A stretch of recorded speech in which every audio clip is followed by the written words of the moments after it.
ആം ആദ്മി പാർട്ടിയുടെ ദേശീയ നേതാവായ അരവിന്ദ് കെജ്രിവാളും അദ്ദേഹത്തിൻ്റെ സഹപ്രവർത്തകരുമായിരുന്ന മനീഷ് സിസോദിയ ഉൾപ്പെടെയുള്ള ആളുകൾ അഴിമതിക്കെതിരെയുള്ള പോരാട്ടത്തിന് ആളുകളെ ചേർക്കുന്നതിനു വേണ്ടി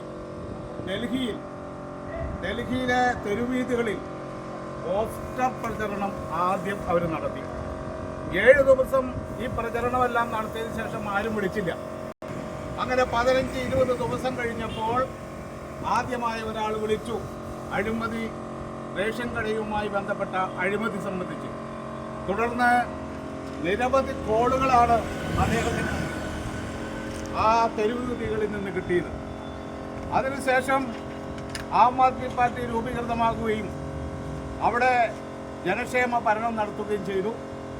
പഞ്ചാബിലും ആ ഭരണം ഏറ്റെടുത്ത് അവിടെയും നടക്കുന്നു.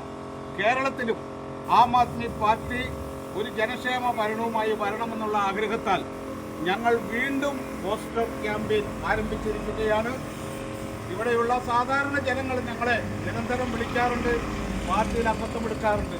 പോരാ, ഈ സംസ്ഥാനത്തെ ഈ പുതുക്കാട് മണ്ഡലത്തിലുള്ള ഒരു ബഹുഭൂരിപക്ഷം ആളുകളും ആം ആദ്മി പാർട്ടിയുടെ മെമ്പർമാരാകണമെന്നാണ് ഞങ്ങളുടെ ആഗ്രഹം. അതിനുവേണ്ടി ഞങ്ങൾ ഇന്ന് പോസ്റ്റർ ക്യാമ്പയിൻ വീണ്ടും ആരംഭിക്കുകയാണ്. ഈ പോസ്റ്റർ ക്യാമ്പയിൻ ഉദ്ഘാടനം ചെയ്തുകൊണ്ട് ഒട്ടിക്കുന്നത്